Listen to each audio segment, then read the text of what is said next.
পাঠশালাত নিশা ভয়ঙ্কৰ মাৰপিটৰ ঘটনা মেটাৰনিটি হস্পিটেলৰ সমীপত এজন যুৱকক মাৰপিট চাৰিজনীয়া যুৱকৰ দলৰ সামান্য কথাৰ কটাকটিৰ পিছতেই চম্পক মেধি নামৰ যুৱকজনক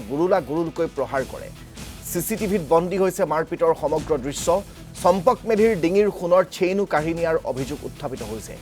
মাৰপিটত গুৰুতৰভাৱে আঘাতপ্ৰাপ্ত হৈছে চম্পক মেধি বৰ্তমান বৰপেটা চিকিৎসা মহাবিদ্যালয়ত ভৰ্তি কৰোৱা হৈছে চম্পক মেধি পৰিয়ালৰ এজাহাৰৰ ভিত্তিত ইতিমধ্যে আৰক্ষীয়ে আটক কৰিছে তিনিজন যুৱকক পাৰ্থপ্ৰতিম ডেকা নিখিল শৰ্মা আৰু দীপক দাসক আটক কৰিছে আৰক্ষীয়ে মাৰপিটত জড়িত অনুপ ৰয় নামৰ আন এজন যুৱক এতিয়াও পলাতক অভিযুক্ত অনুপ ৰয় আৰক্ষীত কৰ্মৰত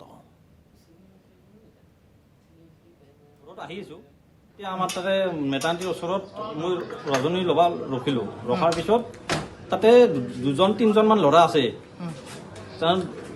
মই ৰখাৰ পিছত তাহোঁ তাতে দোকানীটোক এই তাৰে ল'ৰা এজনে কৈছে যে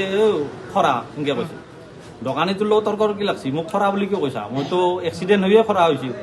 মোক খৰা বুলি ময়ো তেতিয়া কৰোঁ তাহাক যে নাপে এইগিলাখন ক'বা কিয় খৰা বুলি কৈছা তাৰে পিছত এনেকৈ তাহাক অলপ মই ধমকি দিছোঁ দিয়াৰ পিছত তাহোঁ গেছি দুটা ল'ৰা আছিল তাৰপিছত বেলেগ বেলেগ ল'ৰা আছে এই দুটা লগ হৈ আছে তেনে ল'ৰা তাৰপিছত যাৰ পিছত ময়ো আৰু গেছি যেতিয়া ময়ো গুচি আহিছোঁ আৰু ঘৰত যাম আৰু এনেহেন এনেতে তাহোঁ আৰু ঘূৰি গেছি ঘূৰি যাই তাহোঁ ৰখছি এনেতে স্কৰপিঅ' এখন আহিছি আহি তাহোঁ 4-5জন নামছি নামি উঠি মোক এটেক কৰিছে কোনে মাৰিছে ই তাতে কোনোবা এজন পুলিচ বুলি শুনিছোঁ কি নাম এই অনুপ ৰয় কোন কোন আছিল চিমলা থানাত কাম কৰে লাচিত নগৰ ঘৰ বোলে অনুপ ৰয় আছিল আৰু পাৰ্থ বুলি ল'ৰা এজন আছিল আৰু নিখিল বুলি আছিল আৰু দীপক বুলি ল'ৰা এজন আছিল মানে মই